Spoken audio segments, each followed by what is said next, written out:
Ini KPU emang sengaja nyari ribut atau gimana? Sampai harus segini parahnya KPU ngebelain Jokowi sama itu anaknya.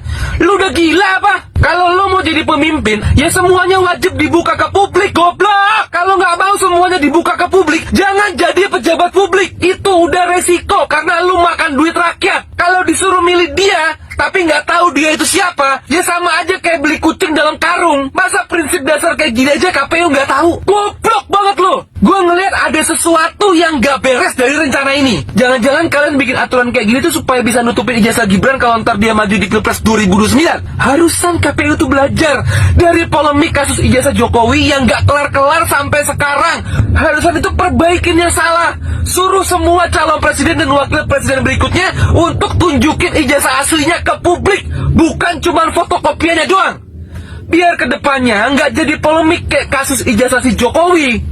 Capres atau cawapres itu calon pemimpin rakyat, dan rakyat berhak tahu semua tentang pemimpinnya tuh kayak gimana sebelum mereka mutusin mau milih siapa. Dan yang bisa maksa untuk nunjukin ijazah aslinya ya cuman KPU. Makanya paksa itu. Jangan cuma minta fotokopiannya doang, tolong. Harusan kalian tuh belajar dari pengalaman supaya pinter. Kenapa malah jadi makin bego? Kalian sendiri yang malah bikin kesan seolah-olah kalian adalah anteknya Jokowi. Pemirsa, sidang mediasi gugatan citizen lawsuit dugaan ijazah palsu Presiden ke-7 RI Joko Widodo kembali digelar di Pengadilan Negeri Solo hari ini. Dalam sidang mediasi kedua tersebut, semua prinsipal tergugat, yaitu Jokowi, Rektor UGM Ova Emilia, dan Wakil Rektor UGM Wening tidak hadir. Padahal mediator telah meminta agar sidang mediasi bisa dihadiri oleh semua prinsipal. Sementara itu, prinsipal penggugat Top Taufan dan Bangun Sutoto hadir bersama kuasa hukumnya. Terkait hal itu, mediator akan mencoba memanggil sekali lagi para prinsipal untuk bisa hadir di sidang mediasi ketiga pada pekan depan. Ya, meskipun kuasa hukum Jokowi menegaskan bahwa kliennya tidak akan menghadiri sidang mediasi baik daring maupun luring.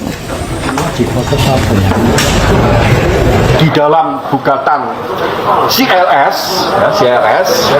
maka Pak Jokowi sangat-sangat keberatan untuk memenuhi tuntutan tersebut dan tidak akan hadir dalam proses mediasi baik secara luring maupun secara daring sebagaimana yang telah kami sampaikan kepada mediator. Bahwa mediasi itu wajib menghadirkan prinsipal, itu yang harus dipahami. Jadi kalau prinsipal tidak hadir ya berarti dia tidak menghormati. Karena tidak menghormati ya berarti bisa dipastikan kemungkinan besar apa yang kami inginkan tentang ijazah itu tidak akan pernah terwujud, ya. Dan sesuai dengan pernyataan awal ketika kami memasuki ruang pengadilan tadi, kami mengatakan kemungkinan besar Rakyat sayang Prabowo, Jokowi dan Luhut harus bayar hutang kereta cepat Cina. Di benak publik yang diingat bukan lagi makan siang gratis. Di benak emak-emak yang diingat bukan lagi perumahan rakyat. Yang diingat oleh BEM bukan lagi pendidikan gratis. Yang diingat adalah kapan Jokowi dihukum.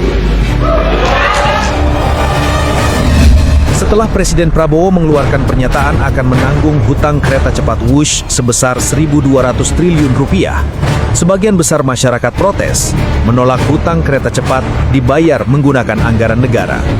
Rakyat tahu, Luhut Binsar sedang bermanuver dan mengancam Prabowo. Proyek kereta cepat Wush memang sedang diselidiki Komisi Pemberantasan Korupsi karena banyak kejanggalan. Alangkah bagusnya memang kalau ada penyelidikan sehingga ada kepastian hukum.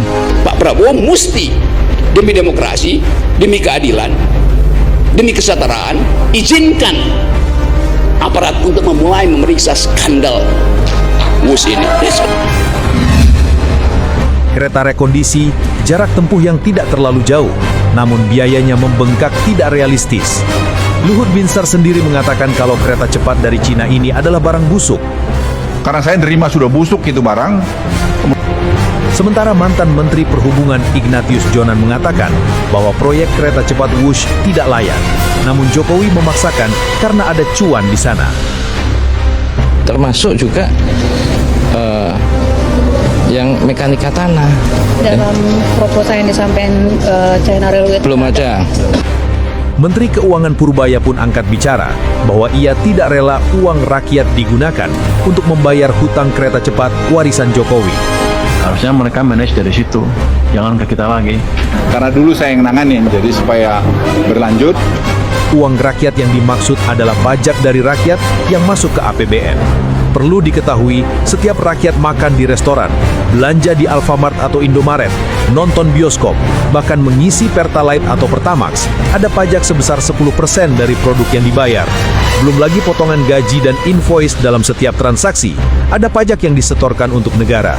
Dan pajak rakyat itulah yang menggaji Presiden, DPR, pegawai negeri sipil, TNI, dan Polri.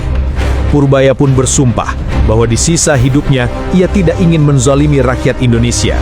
Dan ia pun dengan tegas mengatakan tidak mau mengeluarkan APBN untuk membayar hutang kereta cepat Cina, warisan Jokowi dan Luhut. Saya sudah tua, saya tidak peduli mau ditembak atau diracun sekalipun seperti almarhum Munir dulu. Saya sudah tua, saya hanya ingin mengabdi untuk masyarakat Indonesia di sisa umur saya.